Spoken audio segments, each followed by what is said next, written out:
Welcome to the InnoGuide podcast. I'm your host, Bob Boudelier. This podcast, my website, and my weekly newsletter all focus on bringing you the secrets of innovation. Since I don't want to rely on paid ads, we want to thank our customers who subscribe to our AI Fusion Kickstarter program and those who leverage AI Fusion coaching to bring human-centered AI into their organizations. You can find us at www.innoguide.net. In this episode number 56, we'll be introducing How to Think with AI by Alison McCauley. Alison is deeply committed to how technology can advance the future of work, create more sustainable cities, enhance human health and wellness, and strengthen meaningful connection in our digital world. She holds a BA in psychology and an MA in organizational design and development, both from Stanford University. Without further ado, please enjoy episode 56, How to Think with AI. Welcome to the InnoGuide podcast, where we share the works of authors and mentors to guide innovation. Let's get started.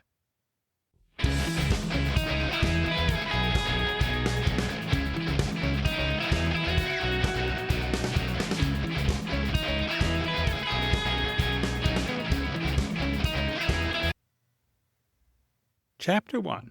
From eye rolls to aha, the day AI became real for my family. So let me take you back to the exact moment when the light bulb finally switched on for my own family. My teenage daughter looked me straight in the eye and said with total conviction, "Mom, this is going to change everything." That moment was gold. For a moment, I'd been trying and failing spectacularly to get them to understand why artificial intelligence really mattered. And just like that, it clicked for her. To set the stage, we have to rewind a bit. On November 30th, 2022, OpenAI released ChatGPT. At first, even the folks who built it weren't sure it was worth the spotlight. Ilya Sutskever, OpenAI's chief scientist, admitted he was worried it would flop because it wasn't always factually correct. But what surprised everyone was how instantly approachable it was. Instead of a clunky research platform, it looked and felt like a Google search box, but supercharged. Within just 5 days, over 1 million people had tested it for themselves. 2 months in, ChatGPT wasn't just another app. It became the fastest growing consumer product in history, leaving even giants like Facebook in the dust. Now, while the world was buzzing, my own household was giving me epic eye rolls. I tried everything to win them over. One evening, the family gathered by the hearth with the hot chocolate, while ChatGPT spun out stories at lightning speed. Another night, I showed off text-to-image tools, and my daughter pushed the limits of cuteness by demanding pictures of puppies, fluffier and fluffier until the screen was drowning in fur. They were entertained, sure, but no one seemed to grasp the real gravity of what was happening. Then came my most embarrassing flop. I actually pulled an empty dinner plate and set up a monitor at the table, announcing to the family that our guest that night would be an AI bot ready to chat. My son groaned, "You're giving me secondhand embarrassment." My daughter rolled her eyes. My dad looked genuinely concerned. They still thought AI was a parlor trick, a toy I couldn't stop geeking out about. But everything shifted when my daughter hit a roadblock. She had to wade through hundreds of pages of dense academic writing on political theory. Normally, she's got this beautiful system, color-coded notes, carefully drawn sketches, and immaculate handwriting. But this time the material was so overwhelming, her trusty techniques just weren't enough. That's when I said, "Honey, what if you try thinking with AI?" This time she didn't roll her eyes. Together we dug into what responsible use looked like, and then we built her a little personalized bot. She named him Bob. I like that name. And in less than a minute, Bob transformed those hundreds of pages into a neat color-coded map. Key points, explanations broken down into 2 levels of depth, even references back to the source material. Suddenly, instead of drowning in complexity, she could see the big picture. She tested Bob's summaries, made sure she agreed, and then layered in her own thoughts, back in her gorgeous notebooks where her unique style of learning shines. And here's what she said to me later. "It's like it unlocked my brain." That was the breakthrough. She didn't just see a trick, she felt the power of AI to solve her challenge. At that moment, I realized where I had gone wrong all along. My family didn't need my abstract demos. They needed to see AI meet them where they were, with problems that mattered in their own lives.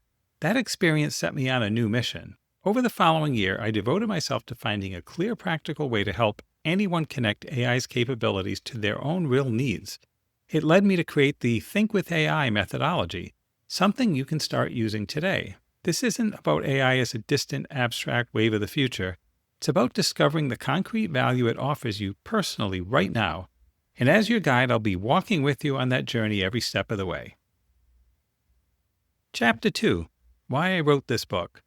We are living right on the edge of what I honestly believe is the greatest cognitive revolution in human history.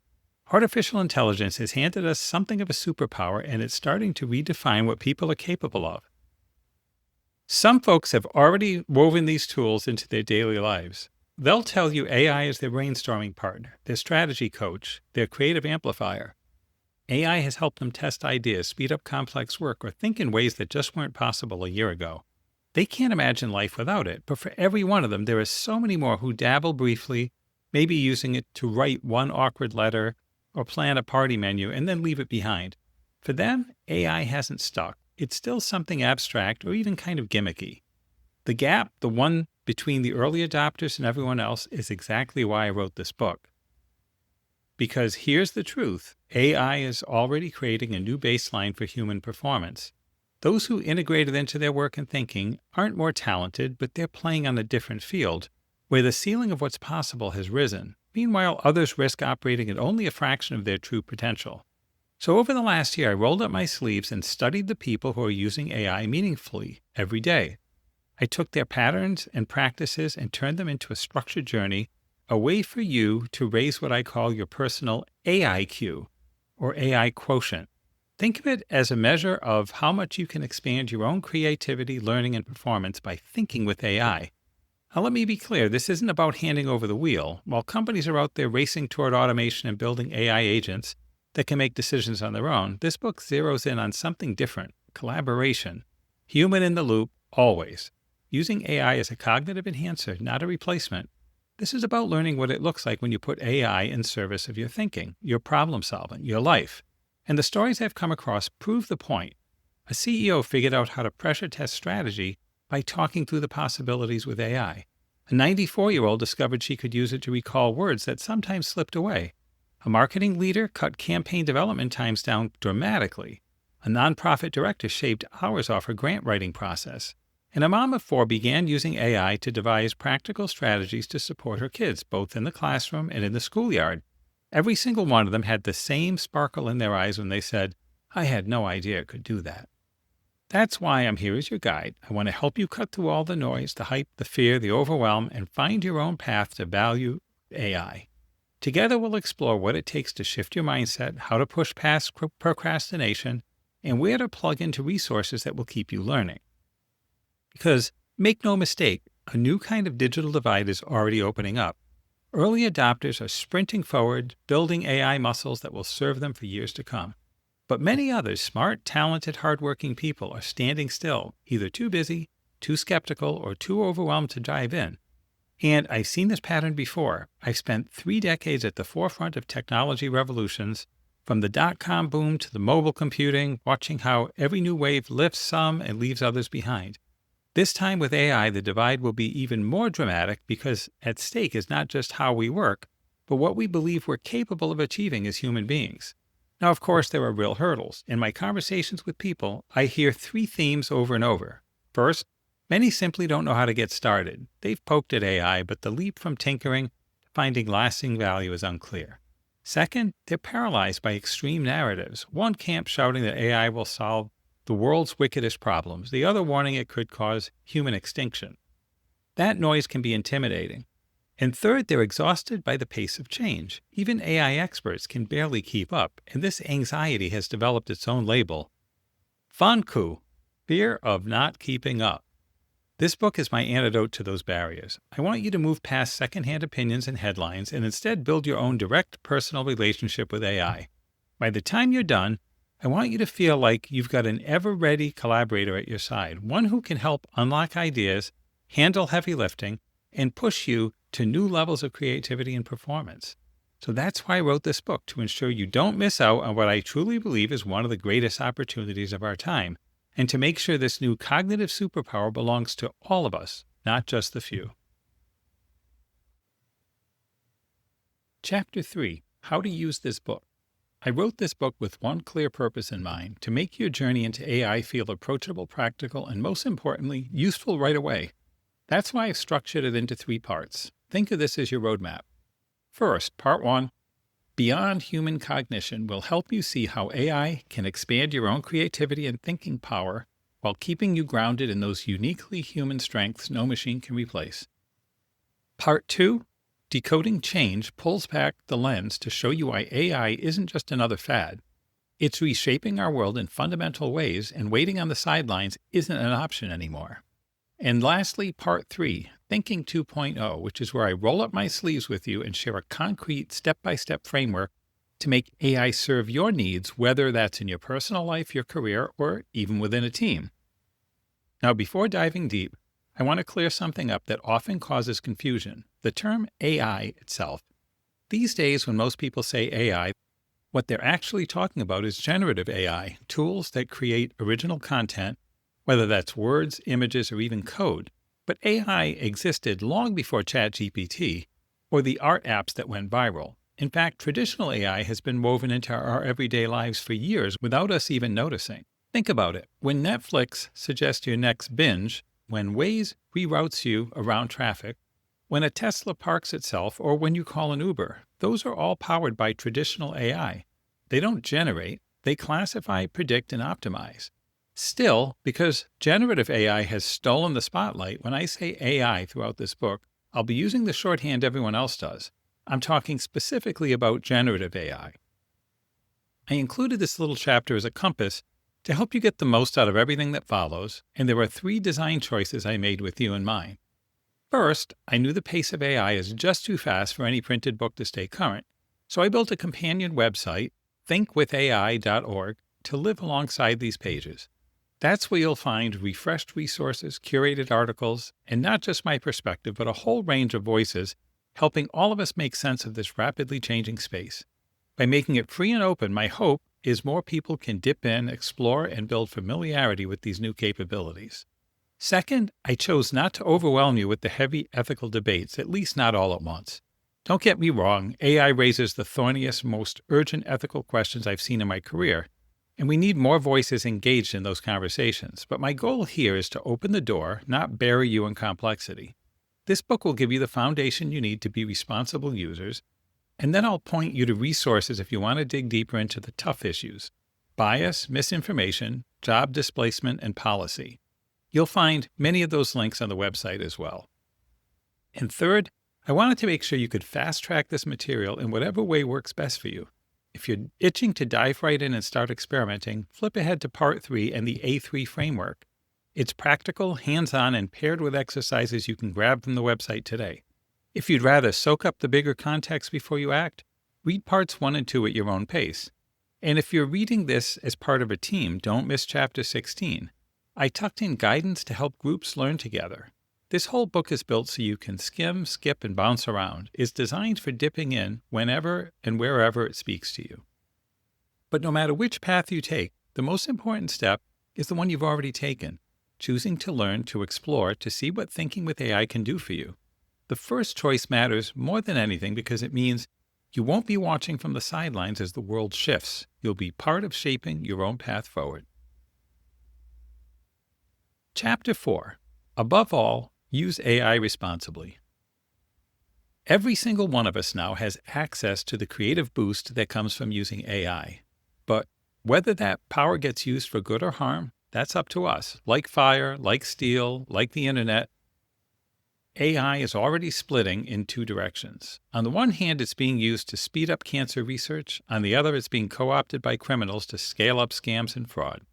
The technology itself isn't moral. It's what we do with it that matters. And the choices most of us will face aren't the obvious good versus evil kind. They're subtle. Imagine a student learning on AI to spark ideas before writing an essay. Does that cross a line, or is it fair support? If you draft a plan with the help from AI, do you need to cite it? Picture a workplace where one teammate is secretly using AI to produce excellent results when the company has no clear policy. Should that person be celebrated for their ingenuity, reprimanded for breaking the unwritten rules, or simply asked to be transparent? These are the murky, gray zone questions we all have to navigate right now in what I call the in-between time. The truth is, our old systems, our old school rules, workplace policies, even our laws haven't caught up with this disruption. The technology is moving faster than our ethics frameworks, and it's reshaping work more dramatically and more quickly than any shift in our lifetimes. At the same time, humanity is facing massive challenges: food insecurity, climate change, pandemics, mental health struggles, and AI could genuinely help us tackle them. But make no mistake, it's complicated. Now, here's the important part. We can't just sit and wait for clarity. Think back to when electricity was first introduced. People were terrified of it, rightly so, because early wires sparked fires and nobody knew how safe it was. President Benjamin Harrison was even said to avoid the new light switches in the White House, leaving staff to flip them on. Every wave of new technology has come with both a great promise and a real fear. But if everyone had waited until all the kinks were worked out, they would have been left in the dark, literally. The same applies here. If you wait to step into AI until all the rules and guidelines are perfectly mapped out, you'll be too far behind. That said, jumping in doesn't mean abandoning responsibility. I can't hand you a neatly packaged, all-inclusive ethical manual. Nobody can, not yet. But I can give you some key principles to keep you grounded as you experiment. First, don't hand over control. Stay firmly in the driver's seat. Yes, AI can inform your choices, but your judgment matters most. Students, this especially matters to you. Use AI to support learning, not to bypass it, and work with your teachers in schools to understand what's acceptable. Second, be transparent. If AI played a role in something you created, say so. In an era where it's harder and harder to tell human from machine outputs, transparency builds trust. Third, never forget AI's shortcomings. It hallucinates. In plain English, it makes things up. It inherits human bias. It produces flawed or incomplete answers. Fact-check everything. Treat it like a brilliant but unreliable partner. Helpful but not infallible. Fourth, think about the downstream impact of your choices. If you publish an AI-made error, it doesn't just sit in your blog. It can ripple out, showing up in future searches, reinforcing mistakes or misleading others. In a sense, what you put into the stream of information is like dumping chemicals down a drain. Tiny drops add up until the entire system is polluted. And finally, be an advocate. As your use of AI grows from light experiments toward bigger rollouts, in your business, in your community, even in your family, push for responsible practices. If your workplace doesn't have an AI policy or a responsible AI team, raise your voice, start the conversation. This chapter isn't meant to overwhelm you with all the risks, but rather to get you to approach your use of AI with eyes wide open. AI is powerful, and with that power comes responsibility. My hope is that as you learn to use it, you'll also keep learning about its ethical dimensions and join the broader conversations that are shaping its future. So here's my nudge for you. As you start experimenting with AI, check yourself. Are you staying in control, being transparent, double-checking what it generates, and considering its wider ripple effects? If you do that, you won't be just boosting your own creativity. You'll be helping make sure this new power really is used for human good. Chapter 5. Why Think with AI? Let's start with what's truly new here. For the very first time in human history, anyone who can write or speak has access to extraordinarily powerful machine intelligence and use it to boost their own brain power and creative ability. No coding, no technical know-how, just natural language, the way you already think and talk. Imagine it this way. You now have a thought machine at your fingertips. These systems have consumed a staggering 8 trillion words in training. That's the equivalent of 100 million books in just 1 month. A human couldn't read that many in 180,000 years, even working 8 hours a day. And yet this new partner can take all that knowledge, synthesize it, and collaborate with you in real time. The point isn't that it replaces your brain, but it's that it amplifies it. Thinking with AI isn't about outsourcing your creativity. It's about using AI to support and strengthen your own thinking while leaving the uniquely human vision, imagination, and values firmly in your hands. When you learn how to make AI serve you, it becomes a partner that accelerates learning, generates fresh ideas, spots connections you've overlooked, and takes some of the grunt work off your plate so you can focus on the parts only you can do. Our brains, as magnificent as they are, have limits. They're biological marvels that can catch a ball midair in a split second, recognize thousands of faces at a glance, invent music, paint beauty, and dream up worlds that never existed. David Brooks captures it beautifully when he says, "The human mind evolved to love, to create, to seek meaning." And it does all of that in the energy of a dim light bulb. But our brains also come with baggage, cognitive biases, stress responses wired for survival in the wild that now get triggered in rush hour traffic, chemistry that fluctuates with hormones, and plenty of individual weaknesses. Whether it's ADHD, dyslexia, struggles with focus, planning, or just plain decision fatigue, every one of us could benefit from a little cognitive boost. AI gives us that boost. These large models, like GPT, are trained on massive data sets and wrapped into tools we can now access through everyday software or direct chat apps. They're powerful, yes, but flawed. They can hallucinate, they can get things wrong, so the challenge and the opportunity is learning how to partner with them wisely. When you combine human intelligence with machine intelligence, you unlock something new. For instance, researchers in Denmark found that more than 30% of job tasks could be cut in half using ChatGPT. But the real excitement isn't just saving time, it's using these tools as a force multiplier for human creativity and insight. So what would that look like? AI can amplify ideation. Hit with the dreaded blank page problem? AI can fill your screen with draft ideas in seconds. A CEO told me she uses it as her best thinking partner because, unlike her team, AI has no hesitation about asking blunt or difficult questions. That friction sparks deeper insights. It can bridge functional knowledge gaps. Maybe you're a brilliant engineer but dread marketing, or a creative designer who panics building a spreadsheet. AI helps you stretch into those areas, giving you a head start on tasks outside your comfort zone. It can deliver skills on demand. You don't need to know how to code to spin up a working prototype anymore. You describe your idea in words, and AI writes the code. Don't know video production? AI will generate a video from your description. Need translation in real time with somebody speaking another language? That's increasingly possible too. It can offload basic tasks, things like structuring a messy to-do list into a step-by-step plan, combing through hundreds of pages to extract what matters, or drafting presentations and meeting notes. Also, your brain can focus on higher-order thinking. It can bridge personal cognitive gaps. Struggle with organizing your thoughts? Let AI help sort and structure them. Brilliant at creative writing but hate editing? AI can polish your words, and for those with ADHD, dyslexia, or other learning differences, the growing universe of personalized AI tools makes work and learning easier and more inclusive. It can challenge your thinking. Ask it to role-play the skeptic in negotiation or argue from the opposite perspective in a debate. It will surface blind spots and force you to sharpen your reasoning. And perhaps most exciting of all, it can turbocharge mental horsepower. Picture this: Google DeepMind's scientists turned AI loose on 200,000 research papers. In the time it took them to grab lunch, AI identified the 250 most relevant, pulled the data, and formatted it for easy review. What would have taken humans months happened in an afternoon break. That's the scale of processing power we get to tap into. So why think with AI? Because bridging your very human brain, the creativity, empathy, sense of meaning, and spark of imagination, together with the speed and scale of AI, gives you leverage. It lets you compensate for weaknesses, amplify strengths, and stretch into what you thought was impossible. Here's my nudge for you. Try experimenting with AI as a thought partner instead of a tool. Next time you're staring at a blank page, ask it for 5 different starting points just to spark ideas. Or when you're preparing for a tough decision, ask it to challenge you with counter-arguments. Don't hand over the pen, just let it sharpen yours. What you'll find is that thinking with AI doesn't replace your brain, it frees it, and in doing so, expands what's possible. Chapter 6. Engage with Intent. Mindful Use of AI. Over dinner one night, a friend of mine admitted something that I think a lot of people quietly feel.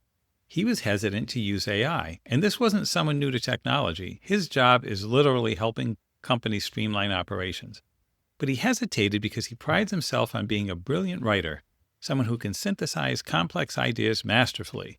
He worried leaning on AI might dull that sharpness or cheapen what he could create. And you know what? I told him he was right to worry, not because he should avoid AI altogether, but because how we engage with it makes all the difference.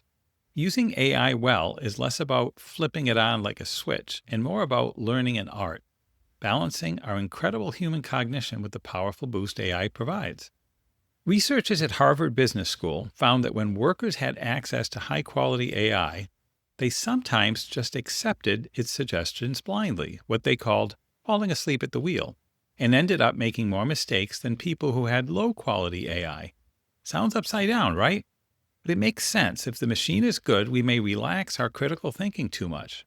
Another study showed that if we see AI's answer before forming our own opinion, we're likely to accept it, even when it's wrong.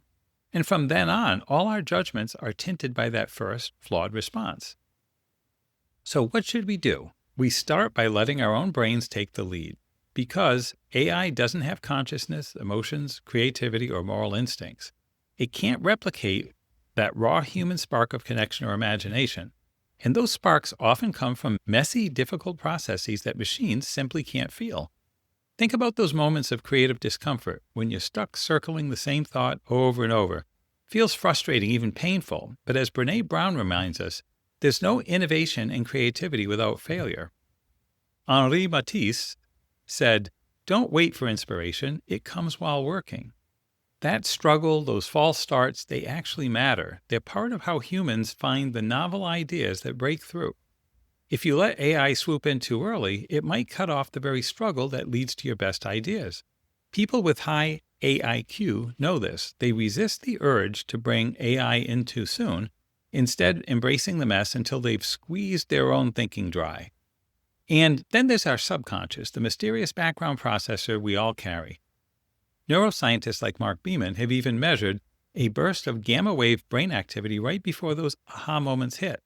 Maybe you've had one yourself. An answer flashes into your mind in the shower or while walking the dog, or lying awake at 3 a.m. That's your subconscious at work. If you let AI answer everything instantly, where's the room for that quiet lab in the back of your brain? Sometimes the best thing you can do is pause, step away, and let your hidden processes keep working before you lean on the machine. Now, does that mean never use AI? Of course not. There's plenty of rote work, grunt work that honestly doesn't need our creative energy. In fact, letting AI handle tedious stuff can free us up for what matters. I use it for everything from turning messy whiteboard notes into polished summaries, to formatting data tables, to drafting grocery lists. One healthcare study even suggested AI could cut the cognitive load of healthcare workers, reducing burnout and keeping their focus on patient care. And education researchers are studying how AI tutors might tailor lessons to ease students' cognitive burden too. But, and this is important, this balance takes discipline. It's like healthy habits. You might crave donuts, but you'll feel better if you balance them with gym time. In the same way, you have to develop habits around when to wrestle with problems yourself and when to tap into your AI collaborator. Otherwise, you risk short-circuiting your own brain power. And we also can't forget the joy of doing things for ourselves. Sometimes the act itself matters more than the outcome. That's why we bake bread even though bakeries exist, or knit scarves when we could just buy one. Doing it ourselves gives meaning.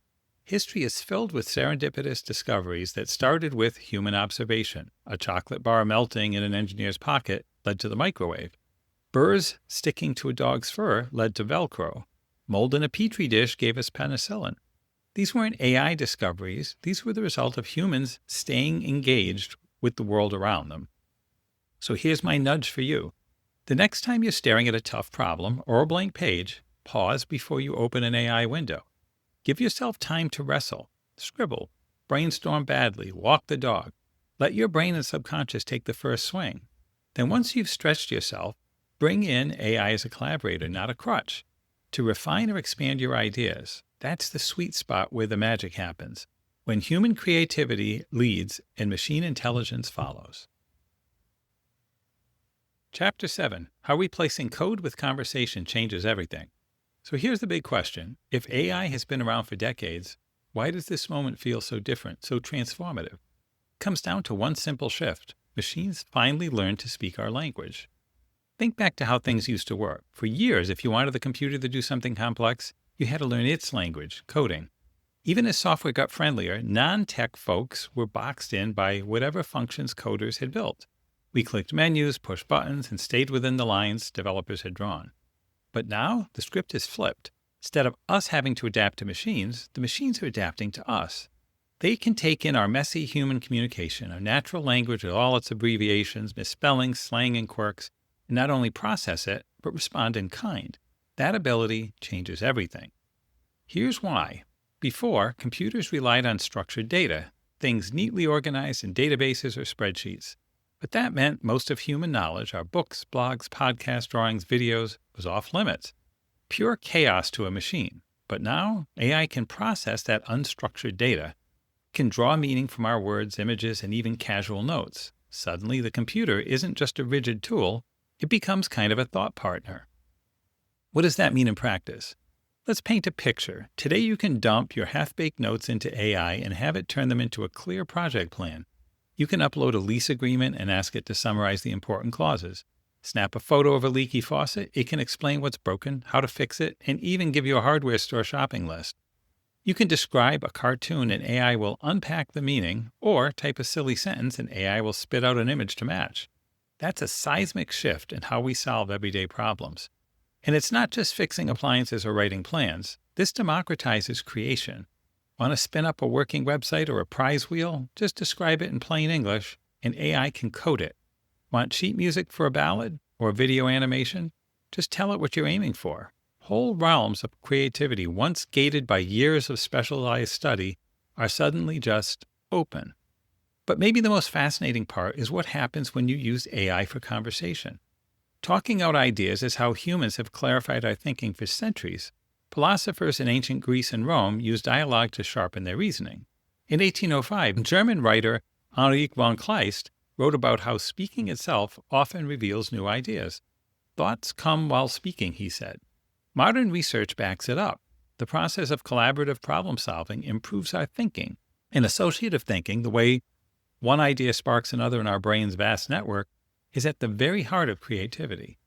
AI conversation supercharges that process. Imagine brainstorming with a partner who never tires, who always has another perspective, another what-if to throw at you. The back and forth can surface connections you might never stumble onto alone. For many people, AI becomes a tireless sounding board, helping them get past mental blocks. And here's the kicker. These tools weren't even designed with that lofty purpose in mind. Large language models started as glorified autocomplete, predicting the next word in a sentence. Yet, somewhere along the way, that token prediction evolved into something far more capable. Ethan Mollick, who wrote Co-Intelligence, has flat out said, even experts don't fully know why these prediction engines can now reason, synthesize, and create the way they do. Adam Cheyer, co-founder of Siri, admits he never thought he'd see this level of conversational AI in his lifetime, and yet here we are. This is the dawn of a new kind of relationship with machines, one we didn't necessarily ask for and maybe feel uneasy about. But the ones who lean in, the ones who learn how to partner responsibly with AI, will find that when machine intelligence and human intelligence work together, they can produce something neither could on their own. That's why it feels almost magical, because in a sense it is. So here's my nudge for you. Don't wait for a big project. Tonight, grab some messy notes, a few lines of thoughts, a jumble in your phone's Notes app, and feed them into AI. Ask it to turn them into something, an outline, a plan, a polished draft. Then take a step back and ask, does the conversation make me think differently? That's the moment you'll begin to see why replacing code with conversation is such a game changer. Chapter 8. When Machines Act Human, What's Left for Us? Let me take you back to March 2023, what feels like centuries ago in AI time. OpenAI unveiled GPT-4, and suddenly we were staring at results that didn't just raise eyebrows, they shook the ground beneath us. This system wasn't just capable of passing human intelligence tests, it was crushing them. We're talking about a 1410 SAT score, acing AP exams, and even passing the bar, medical licensing exams, and sommelier certification. I remember staring at that report, at the long list of exams it had mastered, and feeling a swirl of emotions. Standardized tests were always our human yardsticks. We dedicated years of our lives, and in many cases, tens of thousands of dollars to these milestones. And here was a machine checking them off like a weekend errand list. And it didn't stop with rote memorization. On the Torrance tests of creative thinking, the gold standard for measuring originality, GPT landed in the top 1%. A Wharton study showed it can dream up startup ideas more quickly, more cheaply, and often at a higher quality than people. Research found it could even outpersuade a human by more than 80% when debating a topic. Google researchers discovered that on empathy and judgment, AI responses were rated as better than physicians on 24 of 26 scales. Of course, AI can't truly feel compassion. It has no emotions. But it simulates care so convincingly that people often find it more empathetic than us. So here we are watching machines conquer skills we thought were exclusively ours. That forces us to ask, what's left for us? What remains uniquely human? This isn't just abstract philosophy, it's the new face of competition. Today's college students will graduate into a world where their expensive degrees may no longer be the differentiators they once were. Their edge may have to come from either outperforming AI or from learning how to collaborate with it in ways that create value beyond what either could do alone. And seasoned professionals aren't off the hook. Even years of experience don't guarantee protection as machines begin nibbling away at the most valuable part of their work. Now, over the past few decades, we as humans have worked hard to push our cognitive boundaries through science, optimizing sleep, nutrition, and learning methods. But these improvements crawl along slowly, and we may be reaching the limits of what they can do. With AI, though, we suddenly have the chance to leapfrog those limits. The winners of the future may not be the naturally brilliant, but the ones who can most effectively collaborate with AI to amplify their human ingenuity. And here's another wrinkle. Researchers like Wharton's Ethan Mollick point out that AI is a skills leveler. If you've been struggling in the bottom half of the skill range for tasks like writing, analysis, or brainstorming, AI can raise your game dramatically. The research is piling up. Management consultants who lean on AI produce better results. Law students using AI write stronger papers. Customer service reps handle more calls effectively. It flattens the field. Suddenly, the average worker can perform like someone far more advanced. That's thrilling if you're on the lower end of the skill curve, but sobering if you've long relied on those skills to set you apart. Sam Altman, CEO of OpenAI, has a sign on his desk. No one knows what happens next. That's the strange truth of this moment. No one, experts included, can predict exactly how fast these systems will move or what the downstream impacts will be. What we do know is that ignoring it, dismissing it, refusing to engage, that will leave us vulnerable and unprepared. The bigger opportunity is this. By leaning in, not blindly but intentionally, we can help shape this technology to serve human values. We can use it to amplify our capabilities while consciously deciding which roles and spaces we want to keep deeply, beautifully human. So here's my nudge for you. This week, take something you feel you're already good at. Maybe it's drafting an email, coming up with business ideas, or even writing a persuasive note. And try doing it both ways, first by yourself, then with AI's help. Compare the two. Ask yourself, does AI improve it? Does it push you further? Or does it flatten your unique voice? That reflection will help you see not just what AI can do, but where your own human spark still shines brightest. So that's where we'll leave it for now. This has been part 1 of How to Think with AI by Alison McCauley. Alison provides a lot more detail of implementation in the second half of the book from chapter 9 on, where we'll pick up next week. And she provides a lot of useful information at her website, thinkwithai.org. So remember, this is one of the many podcasts that you can find on InnoGuidePodcast.com or on your favorite podcast player. And our website is at InnoGuide.net with many resources for innovators, people building products, and learning AI. I want to thank Steve McIntyre for producing this, and I want to thank you for joining. That's a wrap. Look forward to seeing you for part 2 next time.